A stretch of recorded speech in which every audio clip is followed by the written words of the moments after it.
10 minutes before the hour on a Grand Traverse Tuesday, brought to you by Grand Traverse Pie Company. And Mark Brewer, the chairman of the Michigan Democratic Party, here in our Gillespie Group storefront studio. Nice to see you. Morning, Michael Patrick. Seen on television, too, on Fox 47 if you're in the Lansing area. The rest of you, you can watch it on YouTube later today, and you can find that connection through MichiganTalkNetwork.com. You may have heard me when you were driving up with Congressman Rogers, and there was a caller who asked about how is Rick Snyder going to get past the political machine of Verge Bernero. I thought it was interesting she should say that when you look at the news this morning in the Detroit News. They talk about the fact that Rick Snyder spent $2.1 million, not on commercials, on consultants in the primary, and that amount surpassed by far the amount all of the others spent for these consultants like John Weaver from the John McCain campaign and Grand Rapids firm Strategic National Campaign Management, headed by John Yob, and the Campaign Resource Group. And some people would say he's got Lauren Ricolta there working too, and Sandler and Associates. I mean, he paints himself as an outsider, but he's got some inside support, doesn't he? Consummate inside support, Michael. And that's the ongoing contradiction of Rick Snyder. He says that he's an outsider, but he spends millions of dollars on political consultants from the establishment. He says he's a successful businessman, when in fact the only person who was successful at Gateway was him. He made a lot of money while workers got laid off, and we learned yesterday women were discriminated against at Gateway.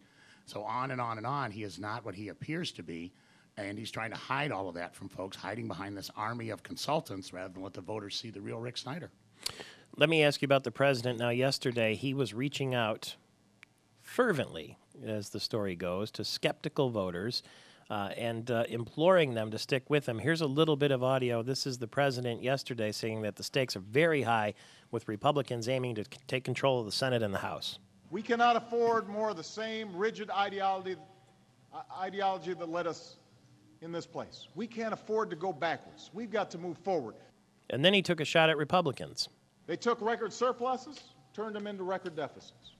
And then finally, recklessness on the part of some on Wall Street led to the worst economic crisis since the Great Depression. That's their track record. Now, having heard all that, apparently there was a lady at a town hall meeting who said she was exhausted from defending President Obama. Are you exhausted from defending him? No, not at all, Michael. Everything he said there is factual. But let's talk about what the Republicans would do. You just had Congressman Rogers here. He and his colleagues are campaigning all over, not just Michigan, all over the country, saying, let's get rid of Social Security. Let's get rid of Medicare. You've got Tim Walberg, who's running for Congress in this area, saying NAFTA, the North American Free Trade Agreement, has been a success and has brought jobs to Michigan. Those are the kind of policies that they are campaigning on, and that's exactly what the president is talking about. This election is not being conducted in some kind of vacuum. It's a choice. I mean, do you want to go and put a party in power that says, seniors, you're on your own.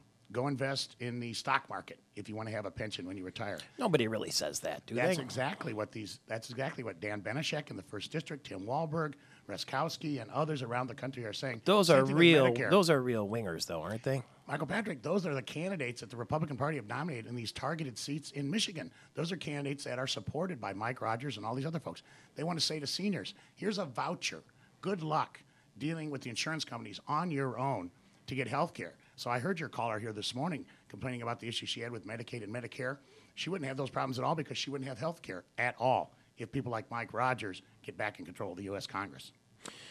You heard me maybe earlier with Ambassador Weiser. He took issue with my premise that Republicans are nominating, in some cases across the country, candidates that are not electable for the reason that you're saying. I think that's exactly right. I mean, again, you look across the board at people who have been nominated, not just here in Michigan, but elsewhere. And if you take a look at their extreme views, you'll see that. And part of our challenge over the next 6 weeks is to make sure the voters understand and know those views and contrast them with what we see out of the Republicans and the Democrats. Former President Carter says he thinks the Tea Party's momentum is going to wear off and they'll be co-opted into the Republican Party eventually.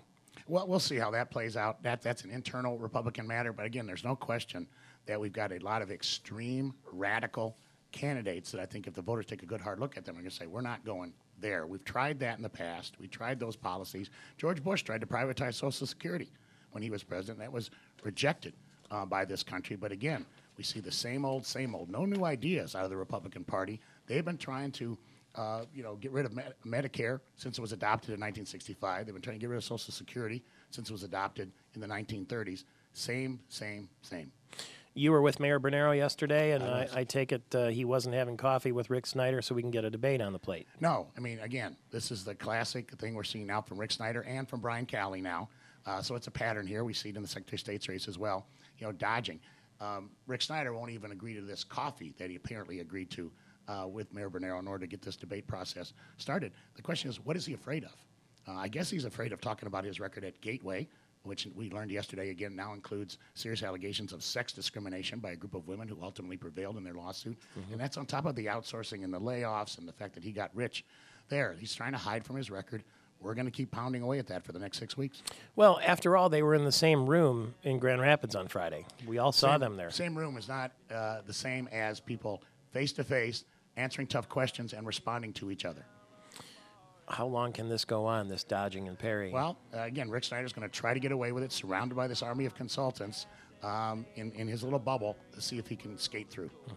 Thank you very much for being here. Thank you. Mark Brewer, Chairman of the Michigan Democratic Party. Television viewers, thank you so much for tuning in this morning.